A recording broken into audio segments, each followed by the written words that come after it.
Right, our next speaker is Simon Mackovjak, sorry if I'm pronouncing your name, Slovak Academy of Sciences. And the title of his presentation is From Orbit to Action, Using Machine Learning to Turn Satellite Data into Actionable Information. Thank you for being here, and the floor is yours. Thank you. First of all, I'm very grateful to be here. It was really a pleasure to meet you all and also discuss these topics that are very interesting for me. And my name is Szymon Mackovjak. Yeah, I know it's a complicated name, sorry. And I'm from the Probably, yeah. Yeah, so I'm from a nice city. It's called Košice. It's also a difficult name. It's on the east part of Slovakia. And I'm from the Department of Space Physics. And just a few words about our department. So we have also several engineers who work on the instruments. So we have a quite nice heritage in the development of the particle instruments for the several space missions. In the recent years, is mainly with cooperation with the ESA on the missions like Colombo or JUICE. And we have also high altitude observatory in our High Tatras. Nice place where we can. It's like good test bed for the automation of the detectors. So before we can send something to the space, we can also test it on such remote place because it's not too easy to come there. So therefore, everything needs to be automated. But what I would like to talk mainly today about is about space physics. And as you all know, it's the relation between the sun and the Earth. And I split it or divided to three groups of the space weather events. And the first group is driven by the photons. Then the second group is driven by the plasma, and the third group is driven by the particles. And in my research, I mainly focused on this second group. So, and also today I will speak mainly about the CMEs, coronal mass ejections, and also the CIRs, the rotating interaction regions, as they can produce or have consequence of geomagnetic storms. And actually, this is like the interesting topic, and this is like my main motivation, that how space weather events finish in geospace, because in this community we talk a lot how the space weather events are originating or starts, and I would like to understand how they finish. And this have a lot of consequences also for nowadays, and it was also already mentioned by Enrico that the satellite drag is the real problem. And actually it was detected or first observed in the 60s by the first satellites, and they observed that during the different periods of solar activity, so the satellite drag is changing. But nowadays it is much more important because just the number of the machine learning papers is increasing exponentially, but also the number of the satellites are increasing exponentially. And this is like the number of objects that are somehow in the catalog, and ESA is taking control of the catalog, of making this catalog.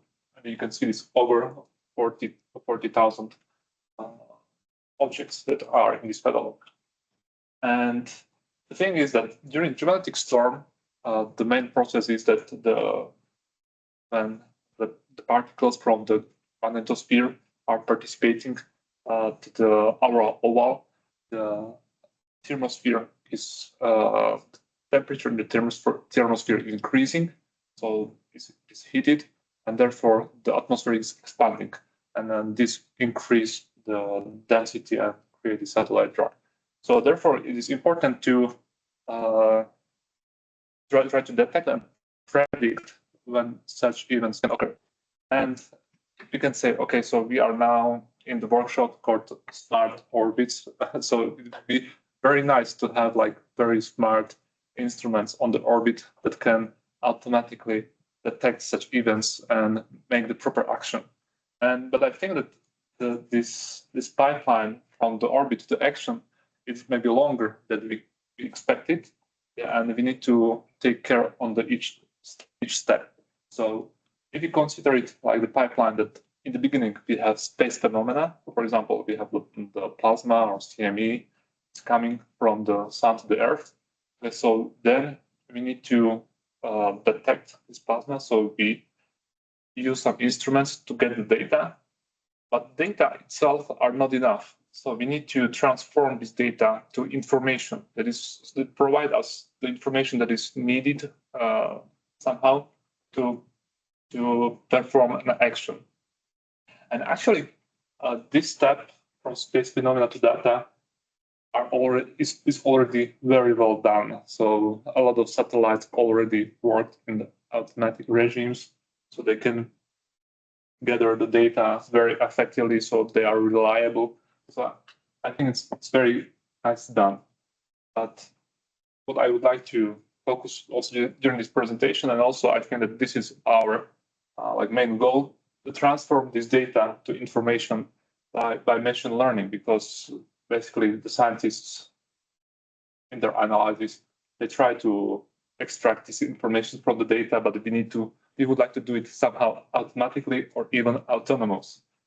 And then in the next step, maybe also very, very difficult will be to provide or to step from information to action.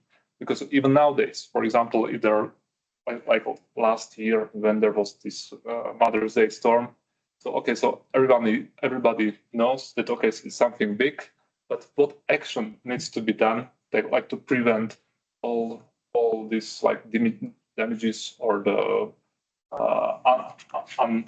unplanned behavior of the satellites or electric pipeline, transmission systems and so on. Okay, but I would like to now focus on this data to information. And yeah, one more thing I would like to say here, that if you would like to transfer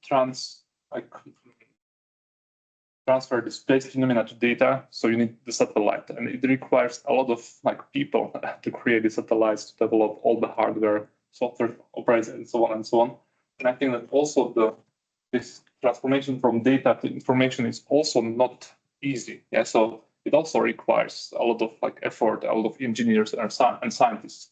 So therefore, I think that all this pipeline is quite long. And very nice example on the mission that is in the plan by ESA. It's called the Vigil. So it should be the first mission that should provide the data in real time, and it will be located in the L5 point. Its main ambition is to detect all the structures on the sun and how the plasma from the sun is traveling from the sun towards the Earth. And three main advantages is that first, it will look at the part of the sun that is not visible from the ground. So we will have 60 degrees of the sun that is not visible from the Earth. So we will have some advantage to see the structures before they rotate toward the Earth. The second advantage is that it will have holographic imager, so it will have much wider field of view than the coronagraphs. So we will really can estimate how the plasma is propagating from the sun. And the third advantage is that it will be able to detect rotating interaction regions or high-speed streams that are moving its Parker spiral. And the distance from the L5 to L1 is roughly 4.5 days. So basically, we will have up to 5 days before these structures rotates toward the Earth. Basically, now I would like to talk about all these three advantages and how we try to contribute by the machine learning approach to maximize these advantages. And first, if you would like to talk about the using of machine learning, so definitely in data. And the start of the Vigil mission is in 2031, so it's still 5-6 years from now. And I think it's important to start with to prepare on this data now and not just to wait 2 years of operation of the visual and then produce some machine learning models. So therefore, we tried to identify what instruments are most somehow similar to instruments that will be on board of the visual mission. And for now, there are plans to have 4 remote sensing missions or remote sensing instruments. It's a photospheric magnetic field imager, UV imager, compact coronagraph, and heliospheric imager, and also 2 in situ instruments, magnetometer and plasma analyzer. And then we created an metrics. So when we took other 8 space missions, already they are already in operation, I already flew in space, and try to compare what instruments are on their board and how similar are to the instruments that are produced by the visual. And important is also to consider the timeline, because the different missions started and operated in different time frames. And and the thing is that we wanted to start with the most extreme space weather events because they are like most dangerous. And based on such classification of the severe and the grave storms, so we identify these most intensive events in the past 30 years. And interesting thing is that 80% of the most extreme events occurred around 2003. And on the time, so we have only the data from SOHO, WIND, and ACE. And it's interesting because nowadays, for example, SDO and other satellites are in operation, but we don't have, in recent years, we didn't have too many like extreme space weather events. So therefore, it's interesting to look maybe more to the past. So these data are not of such quality that are nowadays, but we have much more events that are interesting. And we did some like very basic statistics that what was the origin of these most space weather events, and also what was the duration between the start of this event and then perturbation of geomagnetic or creation of geomagnetic storm. And you can see from both these cases that these events are very different. So it's like not like uniform distribution, and therefore I think it's very important to consider this in the prediction tasks, because these events are somehow different. So basically, sometimes it's like a coincidence of the coronal mass ejection and CIR. Sometimes there are the several CMEs that occurred in the short time. So, and therefore, also for the prediction tasks, it is important to understand how to differentiate between these different events. Okay, so and just for the community, we prepare the pipeline how to get this, we call it visual-like data, and we try to use the generally used the methods and also the interfaces that are generally used in the community. So our intention was not to create like another new data set, but rather to create a pipeline, and everybody who is interested can download the data as he wants. And we just created a small sample of these events and put it also in this node. But we put it just for 4 events for 4 times 20 days. It's 12 gigabytes. So actually, these data sets can rise very quickly. So therefore, we prefer this approach to using the pipelines and to use just the data that are interesting for the people. Just quick views are on the YouTube. And all the details are in this paper that was published this year and that I prepared with my students. Okay, so we have the data, but so what we can do with the data? And one of the work that we were doing, it was also mentioned here. So it is the segmentation of structures in the solar corona. We call it SCSSNet, and it segments the coronal holes and also the active regions. And it is based on the unit, like very well-known architecture of the convolutional neural networks. It works like very well and it's very, very effective.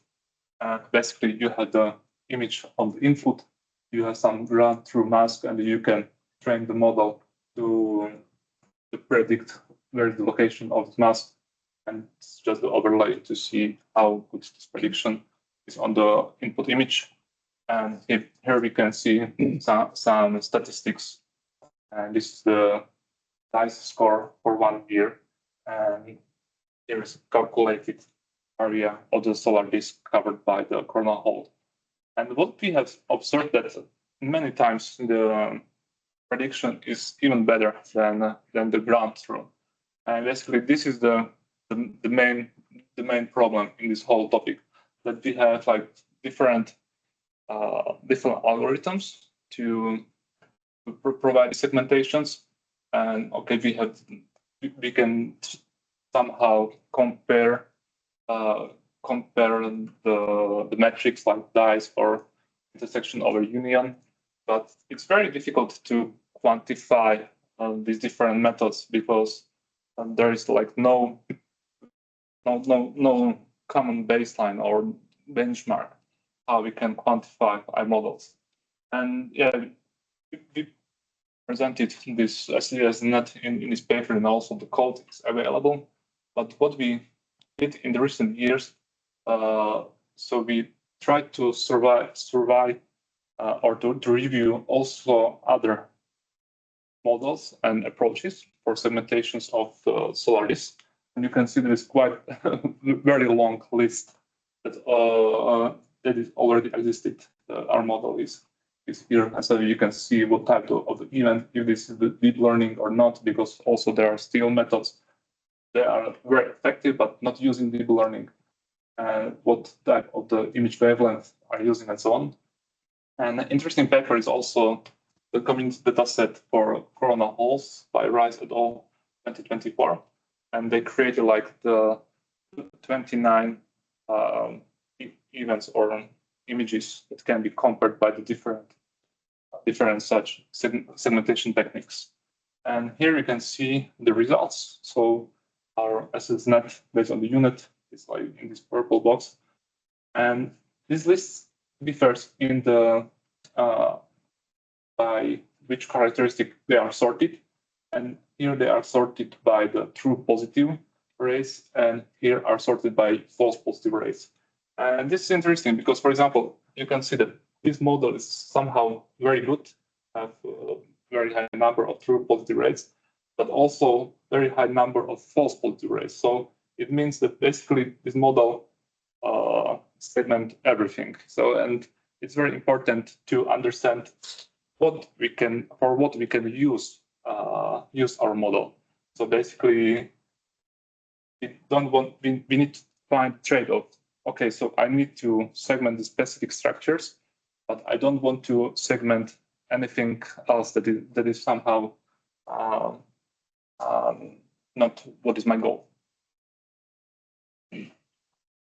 Okay, and we applied also this to different imagers, not just for the SD of AIA, but also to Solo, EIT, GOES, SUI. So actually, I can say that this type of the topic is on the very mature level, because we have different segmentation techniques, we have different imagers that are available, and basically I think that it will be very nice to implement such type of the algorithm for the onboard operation. And so this is the topic also of the future work, and we already started to discuss to create something like SSNet Nano to create to operate on board. And actually, so this will be the goal, that such algorithm will be able to operate also on the visual and to provide us information about the structures that are on this east side. And as you can imagine, there will be different like bandwidth constraints and so on. So it will be nice And so for sure not on Visual 1, but the people from ESA already started to talk about Visual 2, and it should have some onboard processing. Okay, so very quickly, the second topic I want to mention that we also try to combine images and in situ data for DST prediction. So here the idea was, as a few slides ago, or before I presented this most extreme space weather events, we have UV images from them that we can segment by the CSS net. We have also coronagraph images, so we can see when the CME occurred, and we have also in situ data.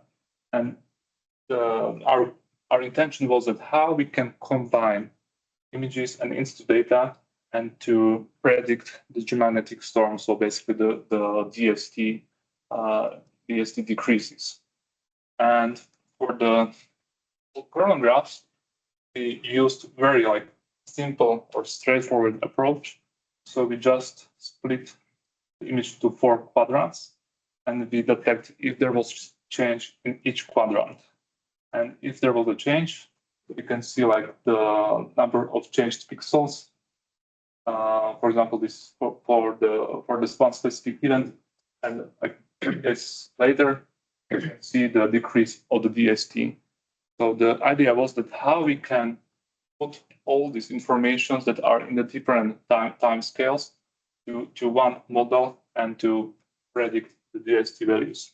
So here you can see the architecture of the model, where we are using GRU for the recurrent networks and also the potential layer, and then somehow in some point this data are concatenated and produce the output. And here's the result. So this is the result where we used only in situ data, and this is the prediction 4 hours ahead. And here is the result of the model that combine also the images, not just the in situ data. And you can see some improvement for this particular event, but this is just one example. But we also created the overall matrices where we used also root mean square error. But what is more important is the metric called dynamic time warping, so DTW. So we also calculated for these cases, and it works very well. And now we prepared the paper about that, and it is now in the review. So if somebody's interested in that, I can provide once it will be published. Okay, and the last thing I would like to present now is to take advantage of the visual mission in the L5 point for detection of high-speed streams, because the idea is that, for example, if you have the in situ measurements of the plasma speed in the L5 point, you can see in few days later this bump you should be able to see also in the L1.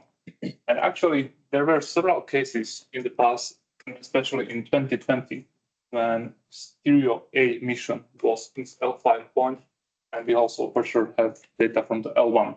So basically, our idea was to create early detection of CIRs.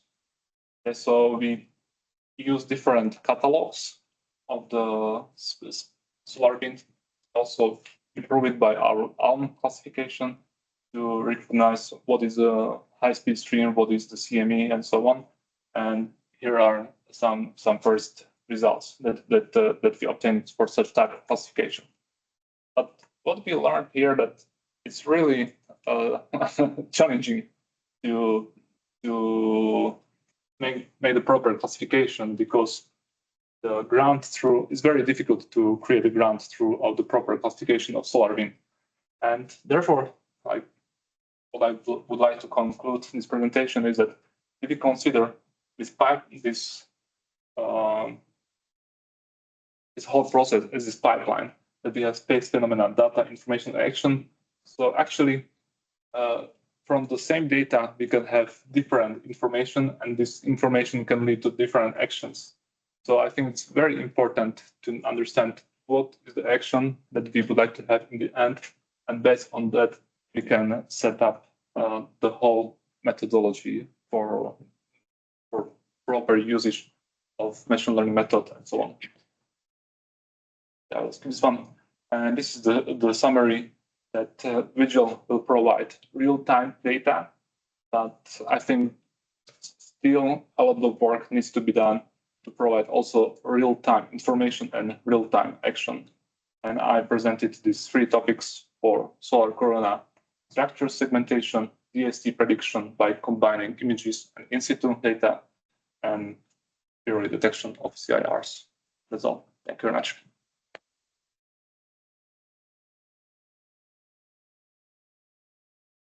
Any questions? I have a quick question. So about the segmentation problem, I didn't realize there were so many algorithms. So is the ground truth always manually labeled? There are several approaches. So there are some like activities to create manual labels. And also there are some like traditional methods that were used maybe like 20 years ago for creating the segmentations, and then they were somehow supervised or reviewed how good they are. And so they are something, and also, as I mentioned, this paper, this Rice et al. 2024. So they tried to provide like this is the benchmark, and we can use different algorithms and use the data for how they can perform on this benchmark. But as I mentioned, in the end, I think it always depends on the application, because, for example, specific problem is the presence of the filaments, because there are also like the dark regions on the sun. And basically you need to distinguish between the coronal hole and the filaments. And to my knowledge, there is like no like precise data set that, okay, this is the filament and this is the coronal hole. And when I discussed this with Veronique from ROB, we're working on this topic a lot, and she told me that you should take a look on the drawings from SIPC, because they have like hand drawings of the coronal structures, and you should compare this with these coronal structures, because this is like the most advanced information about the structures. Yeah, but I think this is the main problem, that the ground, but not just for segmentation, but also like for the classification of the solar winds. So you need proper ground truth. Yeah. Yeah, I have a remark on this because recently I saw work that they tried to make, and they did make a private, until now, unfortunately, filament dataset. They used HF observations, so they made annotation from there, and then they tried to register them to the SPOCAD masks, where they have also the coronal hole annotations, and then they managed to have their own dataset. So I hope that this is going to be online soon, and perhaps can benefit from that. Yeah. Any other question? Yeah. About the DST prediction with STO and in situ data, what part of the in situ data do you train with when, for example, there's a CME and you're training on a particular day of the STO images? How do you predict how many days after the... Yeah, this is a very, very good question. So we try to make, I like to take the vector of the observations. It's like the 200 observations, so it's like 80 hours. So, and these vectors for each R parameter, like for example, the solar wind speed, solar wind density, and like the extracted information from the SOHO images, and we put all these vectors together to the model. Yeah, so basically, like these long periods are, this long window, they are put it inside the model. Yeah, I have a question from Francesco. Francesco, you can go ahead and mute yourself, and you can make your question. Hi everyone, thanks a lot for the talk, Simon. I've seen that, yeah, you have seen that basically in the Solar Cycle 24 there are not so many intense events, and we know that Solar Cycle 24 is a bit anomalous in terms of solar wind transients. Do you think that we should have a way to deal with solar cycle possible dependencies on the predictors that we are using? Yeah, I think so. And also maybe it would be interesting to use data also from previous solar cycles. So maybe they are not on such quality that we have nowadays, but maybe it would be interesting to use data even before the year 2000. Yeah, because they can provide us like additional information when these events occurred. Yeah, and also this cycle is interesting. So definitely it is interesting to use also the data from the nowadays.